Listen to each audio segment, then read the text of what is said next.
दोस्तों नमस्कार।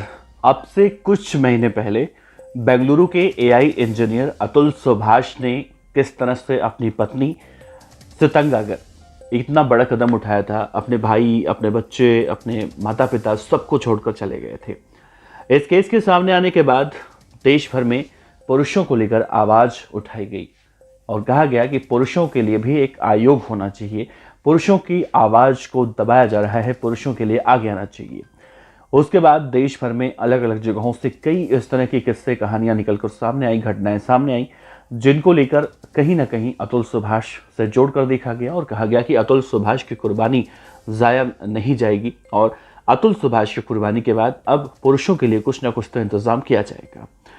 देखिए, इस केस को 2 से 3 महीने का वक्त बीत चुका है। इस केस में जो प्रोग्रेस है वो है, लेकिन ठीक इसी तरह से आज एक और केस हुआ है यूपी के आगरा में, जहां पर एक टीसीएस यानी टाटा कंसल्टेंसी सर्विस में रिक्रूटमेंट मैनेजर के पद पर काम कर रहे एक पढ़े लिखे व्यक्ति ने आज अतुल सुभाष की तरह कदम उठा लिया। उन्होंने भी अपनी पत्नी निकिता शर्मा, यहाँ भी महिला का नाम निकिता शर्मा है, उन्होंने भी अपनी पत्नी पर कई तरह के संगीन आरोप लगाए। उन्होंने कहा कि उनकी पत्नी के कई लोगों से अफेयर चल रही हैं, एक्स्ट्रा मैरिटल, और कई तरह के आरोप उन्होंने भी अपनी पत्नी पर लगाया। 6 मिनट 57 सेकंड का एक वीडियो बनाया।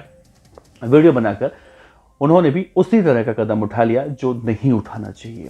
अब देखिए, इस खबर के सामने आने के बाद कई तरह की बातें सामने आ रही हैं, लेकिन मैं आपको पूरी बातें विस्तार से बताऊंगा। सबसे पहले इस पूरी कहानी की शुरुआत देखिए, सोचिए, इनकी शादी हुई थी जनवरी 30, 2024, यानी पिछले साल शादी हुई। शादी के बाद कुछ दिन तक सब कुछ ठीक चल रहा है और शादी के कुछ महीने के बाद, जैसा कि उस व्यक्ति की माता जी ने आरोप लगाया है कि लड़की लड़ाई झगड़ा करने लगी, यानी निकिता शर्मा लड़ाई झगड़ा करने लगी और पूरे परिवार को केस में फंसाने की धमकी देने लगी। तमाम तरह की बातें उन्होंने कही और उसके बाद वो मुंबई में चले गए। उनकी एक बेटी है आकांक्षा, यानी जो लड़का इतना बड़ा कदम उठाया है, उनकी एक बहन है, दिल्ली में रहती हैं, माता पिता आगरा में रहते हैं और खुद लड़का वो मुंबई में रहता था। देखिए दोस्तों, लड़के का नाम मानव शर्मा है और लड़की यानी उनकी बीबी का नाम निकिता शर्मा है। दोनों मुंबई में रहते थे। जैसा मैंने जिक्र किया, शादी को 1 साल नहीं हुआ।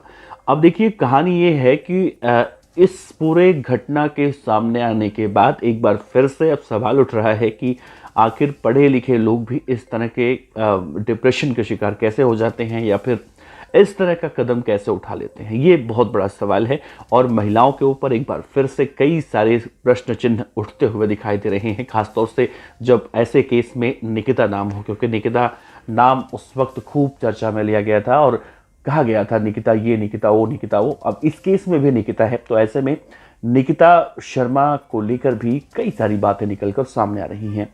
अब देखिए, सवाल ये है कि जो व्यक्ति मानव शर्मा थे, उन्होंने 6 मिनट 57 सेकंड का जो वीडियो बनाया, उस वीडियो में उन्होंने कहा कि सबका सेम है, मैं अपनी सुनाता हूँ। यानी सभी पुरुषों की कहानी, रोजमर्रा की जो जिंदगियां हैं, सबकी कहानी एक जैसी है, मैं अपनी बता देता हूँ, चलिए ठीक है। और उन्होंने एक ऐसा दृश्य कैप्चर किया अपने फ़ोन में जो शायद उन्हें नहीं करना चाहिए था और घर वाले भी लाख समझाएं लेकिन नहीं मान रहे थे और बहुत कोशिश की गई और इतनी बड़ी उन्होंने कहें इतना बड़ा कदम उन्होंने उठा लिया। इस केस के सामने आने के बाद तो घर वाले कह रहे हैं कि यूपी पुलिस शिकायत नहीं दर्ज कर रही है। फिर मुख्यमंत्री पोर्टल पर उन्होंने शिकायत लिखी, अब शिकायत वगैरह दर्ज की गई है।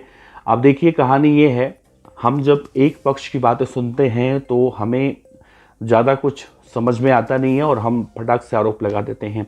इस केस में दोनों तरफ की अगर बातें हम सुने और समझने की कोशिश करें तो शायद इस केस में क्या है वो तो पुलिस इन्वेस्टिगेशन करने के बाद मालूम चलेगा। लेकिन जो लड़की है निकिता शर्मा, जिसके ऊपर ये आरोप लगाए गए हैं कि पूरे परिवार को फंसाने की कोशिश की जा रही थी, तो अब देखिए उस लड़की की तरफ से भी बयान सामने आया है। उसने भी अपनी तस्वीरें भी जारी की हैं। तस्वीरें दिखाना नहीं दिखाना ये सही हो सकता है, गलत हो सकता है, लेकिन उस लड़की ने बाकायदा ये कहा है कि जो कुछ भी मेरे ऊपर आरोप लगाया जा रहा है वो आरोप पूरी तरह से गलत है। मैं इतना ज़रूर कहती हूँ कि मेरा और लोगों से संबंध था, लेकिन वो शादी से पहले था, ना कि शादी से बाद।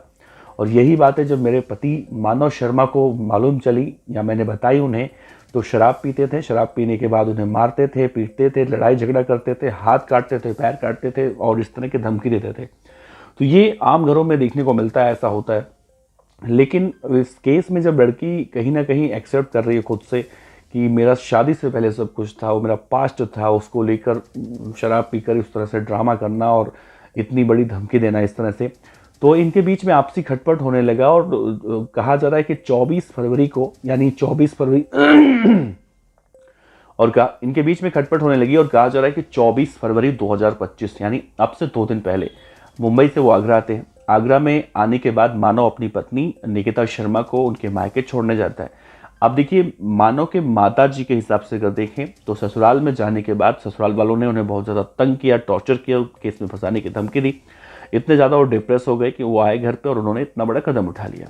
लेकिन उस लड़की का कहना है, यानी निकिता शर्मा का ये कहना है कि जब ये सब कुछ हो रहा था तो उन्होंने अपनी ननद यानी मानव शर्मा की बहन आकांक्षा को फ़ोन किया और उन्होंने कहा कि देखिए दीदी, ऐसे ऐसे हो रहा है और ये सब कुछ हो रहा है। उन्होंने बाकायदा एक चैट की पूरी कॉपी उन्होंने सार्वजनिक की है, जिसमें देखने को मिल रहा है कि निकिता की भाभी दीदी जो उनकी ननद है यानी मानव शर्मा की बहन, उन्हें अपने भाई की कितनी चिंता थी। चैट अगर सही है तो उस हिसाब से देखा और समझा जा सकता है, क्योंकि चैट में एक तरफ ये कह रही हैं कि उनका पति मानव इस तरह से कदम उठा रहा है, ये कर चुका है, इस कंडीशन में है और आप फ़ोन करके उन्हें रोकिए। दूसरी तरफ से चैट के रिप्लाई में वो कहती हैं कि चिल मारो, मज़े करो, आराम करो, मुझे छोड़ दो, इस तरह की बातें जो है कही जाती हैं। फिर वो लड़की यानी जिसके ऊपर आरोप लगाया गया है, आरोपी निकिता शर्मा, वो फ़ोन या चैट बंद कर देती है। फिर अपने ससुर को फ़ोन लगाती है। ससुर भी कहते हैं कि तुम और तुम्हारा पति, तुम दोनों के मैटर में हम नहीं पड़ेंगे, हम नहीं जानते, और इतना बड़ा कांड हो गया।